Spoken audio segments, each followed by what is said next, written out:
थी उसको कायम रखा हुआ है सफलता के साथ। और इसी महीने 19 तारीख को जो लोग नए हैं, जो लोग बौद्ध अध्ययन बहुत नहीं जानते हैं, उनसे जिक्र करना चाहूंगा कि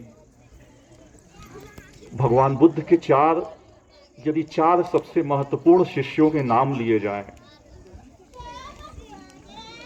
तो उसमें सारिपुत्र, मोगल्लान, महाकाश्यप जिन्हें पाली में महाकश्यप बोलते हैं, और आनंद, ये चार तो निश्चित तौर पे किसी भी परंपरा में, सिर्फ थेरवाद या पाली परंपरा में नहीं, सारे संस्कृत परंपरा ले लें, कोई दुनिया की बौद्ध परंपरा ले लें, इनमें मिलेंगे आपको। उनमें सारिपुत्र और मोगल्लान को मैं प्रायः मजाक में बोलता हूं कि जय और वीरू की जोड़ी है। दोनों ने एक साथ ये तय किया था। मैं कोशिश करूंगा कि अपनी बात दोहराऊं नहीं। अंतिम में बोलने वाले के साथ संकट ये होता है कि उसके पास बोलने के लिए सामग्री नहीं बचती। सुविधा ये होता है कि वो बहुत जल्दी मुक्ति पा सकता है। तो सारिपुत्र और मोगल्लान दोनों ने एक साथ ये प्रतिज्ञा की थी, ये संकल्प लिया था कि जिसको पहले ज्ञान की प्राप्ति हो जाएगी,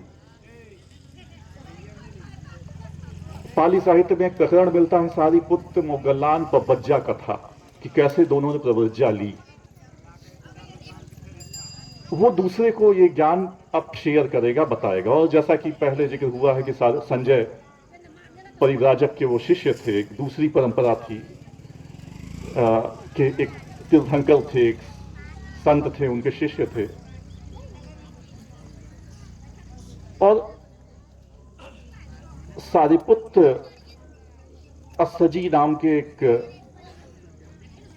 बौद्ध भिक्षु को देखते हैं और उससे पूछते हैं कि आपके चेहरे पे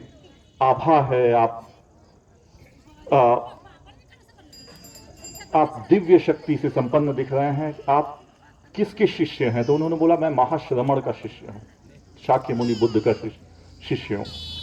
तो उन्होंने बोला कि आपके शिष्य, आपके गुरु का क्या ज्ञान है, क्या वो सिखाते हैं, क्या उनका दर्शन है? और अस्सजी ने जो बात सारिपुत्र से बोली, वो आप आज दुनिया के किसी बौद्ध देश में चले जाएं, आज भी चार आर्य सत्य की बात बचपन से हम लोग पढ़ते हैं तो प्रायः हमें ये भ्रम हो जाता है कि चार आर्य सत्य बौद्ध धर्म का मूल आधार है, लेकिन नहीं, बौद्ध धर्म का मूल आधार चार आर्य सत्य नहीं है।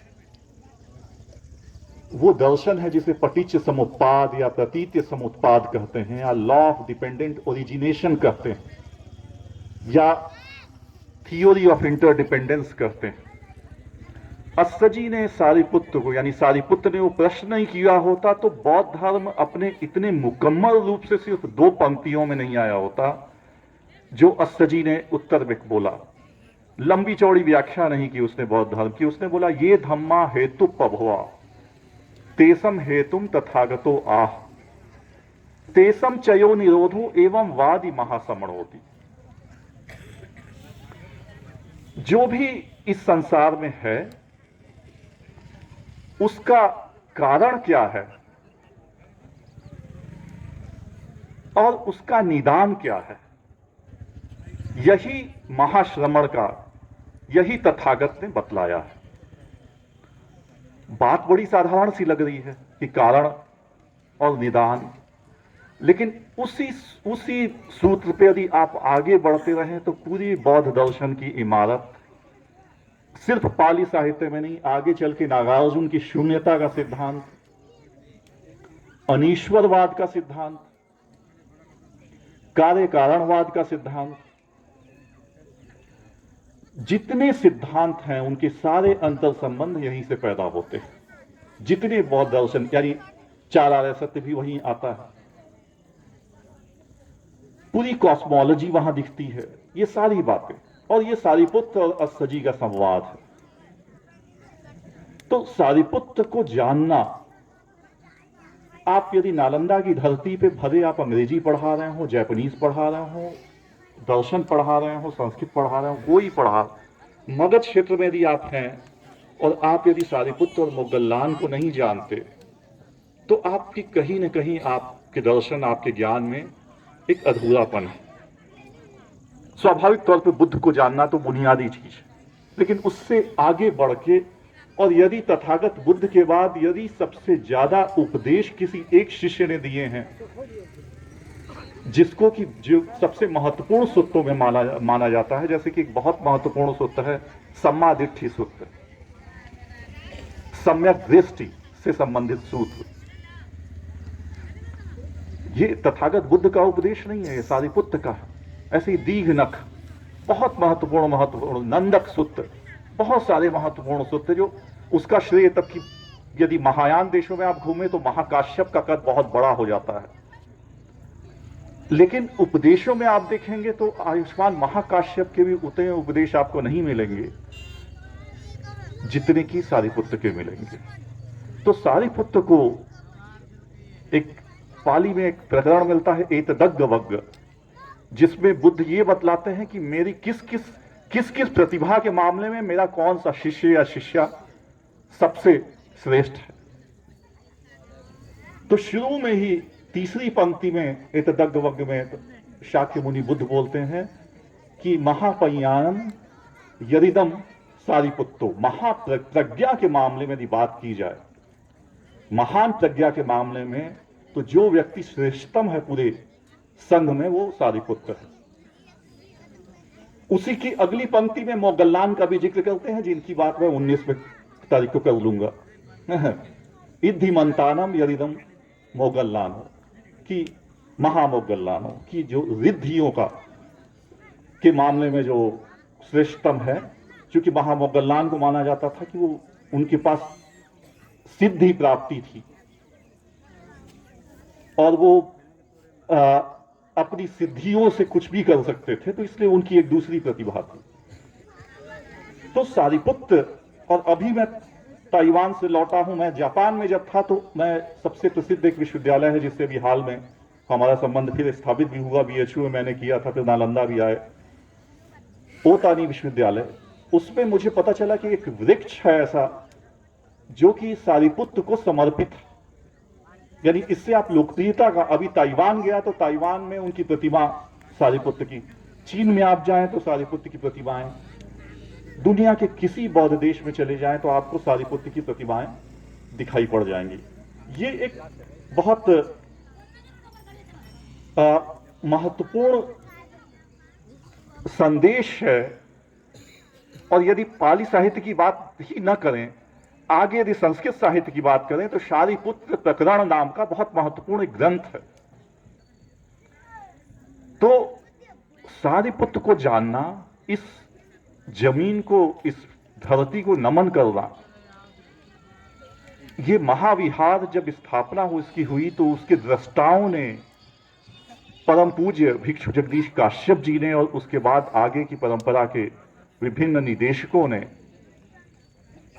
जो दृष्टि रखी समाज से, क्योंकि बौद्ध धर्म का बुनियादी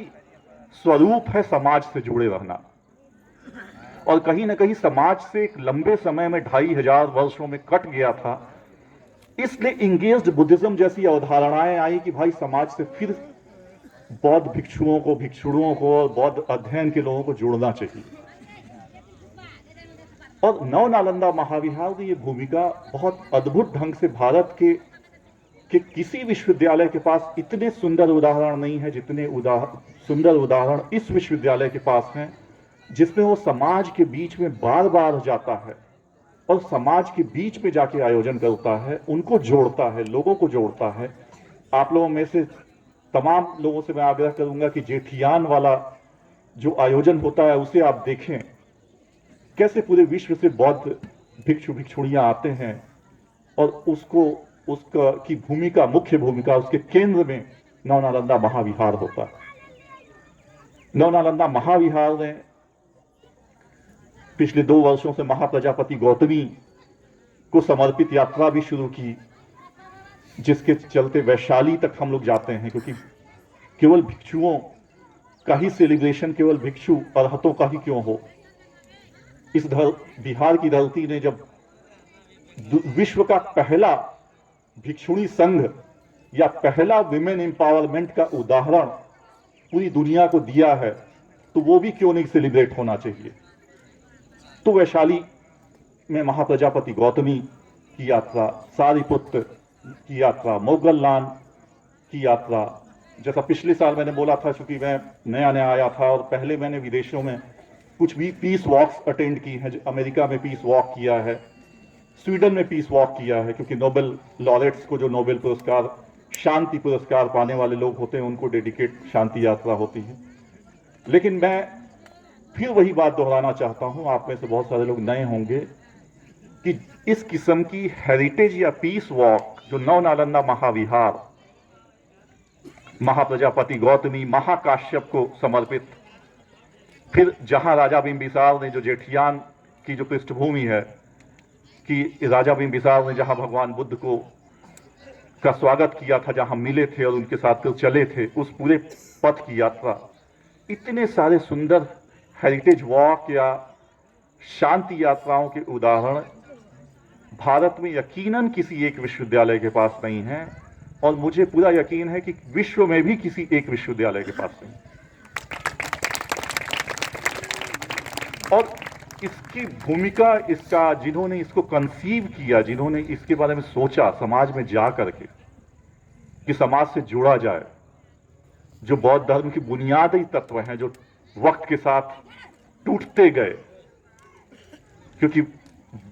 3 सिद्धांत जो कहे जाते हैं कि भगवान बुद्ध के सिद्धांत 3 भाग में यदि बांटे जाए तो परियत्ति, पटिपत्ति और पटिवेद। तो एक थियोरेटिकल ज्ञान परियत्ति आप जो शास्त्रों में पढ़ते हैं, लेकिन उसको प्रैक्टिस करते हैं कि नहीं, पटिपत्ति, ये बहुत महत्वपूर्ण है। और उसके बाद जब ये सारे सिलसिले हो जाते हैं, तब आप पटिवेद की बात आती है, साक्षात्कार की बात आती है कि आप साक्षात्कार तक पहुंचते हैं। तो जो पटिपत्ति का रास्ता है, उसको प्रैक्सिस जिसे बोलते हैं, थियोरी एंड प्रैक्सिस, प्रैक्सिस का जो रास्ता है वो नवनालंदा महाविहार ने चुना है। और उसके जो लोग, जिन जिन यात्राओं के या जिन जिन ऐसी आयोजनों के जो संयोजक हैं, वो महान पुण्य के भागी हैं, मैं मानता हूं, जिनको ये श्रेय मिला कि वो इस किस्म के आयोजन के सूत्रधार बन रहे हैं। और नवनालंदा महाविहार को, ये नवनालंदा महाविहार,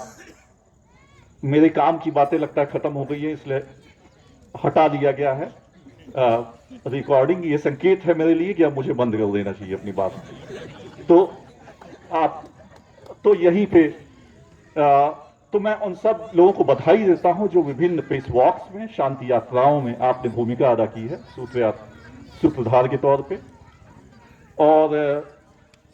बहुत सारे नए चेहरे हमारे विश्वविद्यालय में जुड़े हैं, विभिन्न नए विभाग स्थापित हुए हैं, टूरिज्म मैनेजमेंट का हुआ है,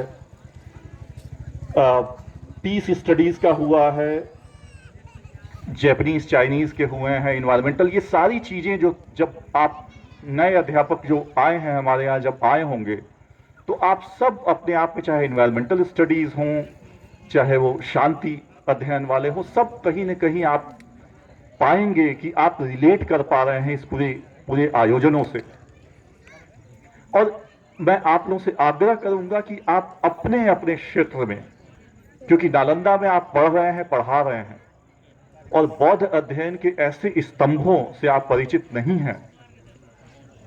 तो आपकी पूरी पढ़ाई मुकम्मल नहीं हो रही है, आपका पढ़ाना भी मुकम्मल नहीं हो रहा है। तो इसलिए आप इस धरती पर रहने का अधिकतम जितना ज्ञान और जितनी संस्मरणों के रूप में, स्मृतियों के रूप में, ज्ञान के रूप में, अनुभवों के रूप में जितना ज़्यादा से ज़्यादा ले सकें, उतने आप समृद्ध हो सकेंगे। वही आपका भगवान बुद्ध के प्रति, वही आपका आयुष्मान सारीपुत्र के प्रति, मोगल्लान के प्रति, और उन तमाम भगवान बुद्ध के शिष्यों के प्रति और पूरी बौद्ध परंपरा के प्रति आपका समर्पण होगा, आपकी पूजा होगी। और इस भावना के साथ आप हर इस ऐसे आयोजनों में भागीदारी ही मत कीजिए, उसकी अनुभूति अपने अंदर समाहित कीजिए और कोशिश कीजिए कि उससे ज़्यादा से ज़्यादा ज्ञान ले सकें, और कैसे आप अपने विषय में, जिस विषय को आप डील कर रहे हैं, चाहे वो हिंदी है, अंग्रेजी है, संस्कृत है, कैसे आप उसे कनेक्ट करके एक नया शोध कर सकें, नई दृष्टि दे सकें अपनी आगे के शोध में। यही एक बड़ी भूमिका होगी। और नव नालंदा महाविहार, मैं आपको आश्वस्त करता हूं कि ऐसी सारी भूमिका में उसके संरक्षक के तौर पे और आप लोगों के साथी होने के नाते मैं हमेशा आपके साथ खड़ा रहूंगा, और जो भी सहयोग होगा और जो भी आप लोगों को मदद होगी मैं करूंगा। बहुत धन्यवाद।